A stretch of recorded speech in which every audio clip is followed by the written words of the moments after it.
How to survive camping, my ancestor's journal. I run a private campground. I treat winter as a time to stay indoors with a cozy book and some hot chocolate. I wouldn't say I relax, not with all the various winter monsters that lurk in the woods, and especially not this year. But with spiders crawling in my lungs every night, no, I'm not letting you forget about that particular visual. I've at least bought myself some breathing room. Ha! If you're new here and internally screaming after reading that, you should really start at the beginning. And if you're totally lost, this might help. I did get to curl up with a good book by the fireplace, at least. Or rather, a journal that's been printed on the world's speediest office printer. Seriously, this thing had to recalibrate itself 3 times, and whose idea was to make the calibration page print in color? Color ink is expensive and money is tight around here. Asshole, and I had to reinstall the drivers once. I really wanted to drag it outside and beat it to within an inch of its life. And then beat it some more, throw its remains in the dumpster, and go buy a new one made by anyone other than HP. The only thing that saved the printer's life is that it is still very cold outside, and now there's a wind chill making it even worse. But it finally got the job done, and now I can go back to pretending it doesn't exist until it infuriates me again. I swear I have Stockholm Syndrome with this thing, because I say this every time it malfunctions, and I've had it for 3 years. I'm looking for specific information in this journal. I have a hunch on how to deal with the thorns. I just need a way to act on it, and I'm hoping this will give me some ideas. Instead, I found myself getting sidetracked and reading whatever was in front of me, for pages and pages. I finally gave up and started at the beginning. I feel I should share one of his adventures with all of you. My ancestor's writing is effusive. It flows from page to page as he captures the grief and the pain he felt down on paper. Were I to merely recite the facts, this post would only be a few paragraphs. I feel that would do a disservice to my ancestor. His words were not merely to record. They were to capture his emotions at what he experienced and to evoke those same feelings in generations to come. My mother married into this family. I wonder if that is what attracted her to this book and why she kept coming back to it, more than what clues the contents might hold. It was the context she didn't have from not growing up with the stories, from not hearing the relatives talk about people long past, their names etched on the tombstones in the family graveyard. It wove her into the tapestry of our family in a way mere marriage may not. I have sometimes criticized my late uncle for his tendency to embellish his stories. He obscured the facts, I felt. It was difficult to tell what was rooted in reality and what was a complete fabrication. Yet now, after reading the pages sent to me from the university student, I wonder if there was another purpose to his stories. Storytelling is a function of community. It builds social norms, it tells us what our values are, and it warns us what is taboo. I intended to use it myself as a tool to educate people. Although I swore I wouldn't make things up like my uncle sometimes did. Perhaps my uncle sought to impart upon his listeners a different sort of lesson than the mere facts. Would I have understood, or even cared about, my great-uncle's rage that drove him to try to run over the children with his pickup truck? Doubtful, but even as a surly preteen, I felt that terrified desperation he must have felt as the tree pressed in around him, breaking his bones and crushing his skull. A reminder that we must not be complacent, that we must fear these creatures, at all times. Or perhaps I am overthinking this and my uncle simply liked the attention a well-elaborated story brought him. Regardless of the reason, I think I need to honor my ancestor's intention. I will tell this story with as much detail as I would tell one of my own, even if it means I must fill in the gaps. His name was Matthias. There is no headstone for him in the graveyard, merely a small marker. I can only assume that this means there was no body to bury. He married, and they had a handful of children. He wrote of them rarely, at one point saying, "I feel I am a poor father. I spend my hours with books, monsters, and demons instead of my own blood. But I cannot bear to look upon them, knowing the heartache they will endure when I am gone." Matthias was convinced he would die young. This sentiment is echoed throughout the journal, a resignation that haunted his waking hours and tormented his nights. My friends say I am melancholy. They bid me to have some spirit, and invoke God in their reasoning. But there are no gods in these woods, and God does not look upon our family. I wonder what we have done to deserve such ill treatment. But I do not say this to them, not when they merely want to have a drink or 3 with pleasant company. There is so much in here of interest. However, I will start with the story that I think all of you will most want to hear. Matthias killed the lady with extra eyes predecessor. There is no mention of the lady in chains. I think I know why this is, now that I've read this account. Matthias' relationship with the lady with extra eyes was difficult. He did not trust her like I so naively did, but he didn't seem to have a good reason for it. I think there was less familiarity with these creatures back then. Relationships were hostile.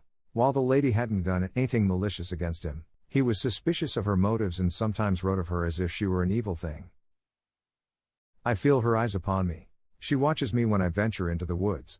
Her kin skulk in the shadows of my house. I cannot keep them away. Does she take me for a fool?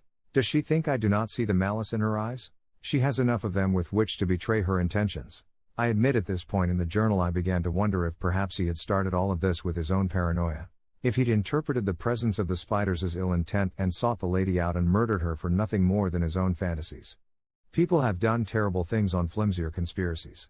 And he refers to her not as the lady with extra eyes, but the witch in the woods. Those were different times. Back then, they believed these creatures acted according to their nature, as we do now.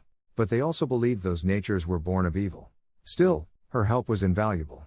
He was having to deal with these creatures, and her advice, and sometimes material assistance, made the difference in some life or death situations. He sought her out, reluctantly, even though her very presence caused friction with the rest of the town. It seems some things never change. They say I conspire with the witch, he wrote. I say they should learn to deal with these creatures themselves. Then, if they dislike my methods. Yep. Some things never change, including my family's attitude problem. His fears were valid, though. Our family was respected due to how long we'd been here on this land. But back then we didn't have the economic pull we have now. And I don't know a whole lot about the traditions of the time, but I do know that in Slavic culture, disasters such as crop failure are handled by finding the local sorcerer and beating the ever-living speep out of him. And we do have a family from that region living here, though I'm not sure when they immigrated. Still, the advantage her assistance gave him was enough to take the risk. And then his firstborn died. They found him in the morning, lifeless in his bed. Matthias writes his actions that came next in a cold, clinical tone, all emotion stripped away in the wake of a grief so intense it robbed him of his reason. He dragged the boy's body outside, a fair distance from the house, and he cut it open. This was an unnatural death, he reasoned. Surely he would find some unnatural thing inside to explain what had happened. His wife screamed at him to stop, but he ignored her, seized by this notion that he'd find the answers he so desperately wanted to explain the loss of his son. And he did. The blood was sluggish and yellowed in color. It reminded him of tea. He confronted the lady. She met him in her house and offered him tea. He threw it aside and demanded to know why she'd killed his boy. The lady bowed her head in sorrow and told him that it was a quiet, painless death. She'd given him some tea and cookies and sent him home to die in his sleep. The best she could offer him. But why? Matthias raged. Aren't you a friend to this family? I defend your existence to the town, and this is how you reward my loyalty. Friend? Her eyes snapped up to meet his. I do not keep human customs. Your son harbored intentions that would destroy this land. Based on the family records, the boy was close to the age he would leave home, marry, whatever, when he died. I wonder what he did that so offended the lady.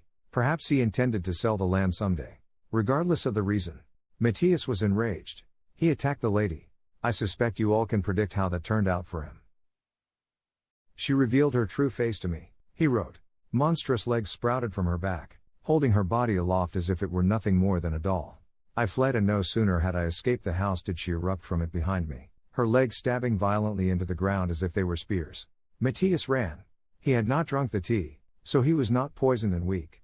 Also, he had a terribly brilliant idea to throw off pursuit. While he at least was more suspicious than me, he apparently had less self-preservation than I do. Probably was why he felt he would die young. As he ran through the woods, he realized that the lady was gaining on him. He heard the clicking of her horrid legs, like that of a clock, growing steadily louder. He did not dare look back. He ran as if his heart would burst, lacking a viable weapon, lacking any recourse other than flight. But he had not completely abandoned his reason, and he directed his path back to the house along a certain route, up a certain hill and out of the deep woods. He pulled his way up that steep incline by the young trees, his lungs afire, fearing that at any moment one of those spindly legs would stab through his chest, the point dripping with his own lifeblood. But he made the crest of the hill, and with one last desperate bit of effort, he clambered up and over the mound of sticks and debris. That's right. He vaulted the thing in the dark. And he grabbed a stick on his way down the other side. I thought only to arm myself, he wrote. The mound houses something terrible. That much is certain. It brings the darkness when it emerges. But I did not think that it would take offense so easily to have its house vandalized in such a small way. Do not branches fall off it in the storm? What difference would one being snatched away by a mere mortal make? Still, the creature felt its theft, and it woke, and thus accomplished my purpose in directing my flight across its home. Hate to break it to you, Matthias, but that mound isn't its home. It is the thing in the dark, and you did the equivalent of ripping out a toenail. The thing in the dark came alive with a roar that reverberated through the ground. Matthias was thrown forwards, his arms pinwheeling for balance. Still, he was already in full flight and wasn't about to let a stumble stop him. His momentum kept him going forwards, staggering almost on all fours for a moment or two, and then he was up and sprinting again even as the aftershocks of the thing in the dark's rage trembled under his feet. Behind him, the lady with extra eyes screamed in thwarted anger. Matthias didn't look back. He only assumed that those two creatures were facing off, for neither of them pursued him further. He didn't write about the terrible destruction that would ensue if the thing in the dark ever got in a fistfight around here, so I can only assume after a bit of frustrated arguing over who got to rip Matthias limb from limb, the lady capitulated her chase and invited the thing in the dark home for some tea. Some time passed. He did not seek his revenge on the lady right away, mostly because he couldn't find her house. But he searched. It became his obsession. He went into the woods as often as he could and he wrote of the wonders and the horrors he found there. And all the while, his writing grew more frenetic as he spiraled closer to what he thought was an understanding of the land in its entirety. As if such a thing could be understood by human minds. He raved about many things. The places that were in between. The forest of ash he saw only in the corners of his eye. The sea of mud. The decaying hall. A basement. Some of these I think I know about. The rest I'm not so certain. He spoke of these places with rage. The places where monsters dwell, issuing forth from their lairs to prey upon us. And he spoke of the spiders. Always the spiders, watching as he skirted along the edges of places he should not know about and should not go. I am getting too close to the heart of this all, he wrote. I can think of no other reason for her rage. But what sort of grudge does she carry against this family? For such a thing to invite wrath? He agonizes over this question for some time. In the end, he could only come up with one reason. Trespass. He was encroaching into areas that mortals did not belong, and so she dealt out retribution for it. Unfair, cruel rules. Who was she, to say where he would go? Who was she, to defy mankind? He vowed to kill her, both for that, and to avenge his slain son. Then he wrote a letter to send to his sister so that she would know what he was about to do. The letter that my brother found, the one that referenced a torch from the dark. It does not say why he thought to light the branch. He'd saved it, realizing it was something important if it could anger the thing that lived under the mound. It makes me think of the rare occasion that I have known what to do, guided only by symbolism and intuition. Perhaps he'd honed that sense, to the point he no longer thought to write down his guesses and viewed them as common knowledge. His writing does grow steadily more erratic as the journal progresses. Matthias went into the woods with the torch. He located her house. He entered silently and found the lady kneeling by the hearth, preparing her kettle for the fire. Then he came up behind her, seized the chain from which her kettle hangs, and strangled her with it. He buried her behind her house, and his journal never mentions the witch in the woods again. But after this, later generations speak of a lady in chains weeping and calling for help to anyone that passes by. A cursed aspect, exacting a bloody retribution on the humans that slew her. I'm a campground manager. I know this land. But it seems there are places that exist alongside this campground. Places that I don't know very well at all. Now let me make this clear before I get a bunch of comments. This house doesn't have a basement.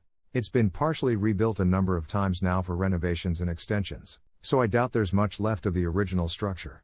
Even a sealed-off basement would have been discovered. I'm wondering if this isn't the only old house on this land, though. Perhaps there was another one that was leveled and covered up. Knowing my luck, it's beneath the concrete slab we had poured when we turned the barn into the camp store.